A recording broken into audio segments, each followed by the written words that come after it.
Hello বন্ধুরা, আসসালামু আলাইকুম। আজকে আপনাদের সাথে নতুন একটা রেসিপি শেয়ার করতে চলে এসেছি। আমরা সবাই তো কম বেশি ডাউলের বড়া খেয়েছি।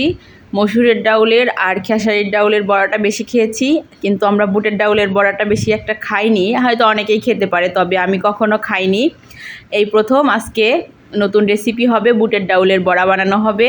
এই যে ডাউলটা সুন্দর মতো ভিজিয়ে রেখে তারপরে শিলপাটায় বেটে নেওয়া হয়েছে, বাটা হয়ে গেছে। এখন সব রকমের মানে হলুদ গুঁড়া, একটু কালো জিরা, পেঁয়াজ, কাঁচামরিচ এগুলা সুন্দর করে কুচায় কেটে ডাউলটা মাখানো হচ্ছে, তারপরে ভাজা হবে।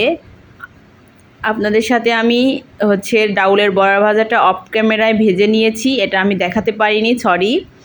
আর এই তো আমার ডাউলের বড়া রেডি। অনেক মুচমুচে বড়া হয়েছে আর খেতেও বেশ মজা। আপনারাও কিন্তু ট্রাই করে খেয়ে দেখবেন এই ডাউলের বড়াটা, বুটের ডাউলের বড়াটা বেশ মজা। আর গরম ভাতের সাথে খেলে, গরম গরম খেলে তো আরও বেশি মজা লাগে। মনে হয় যে মাছ মাংস রেখে শুধু ডাউলের বড়া দিয়েই ভাত খাই। ধন্যবাদ সবাইকে।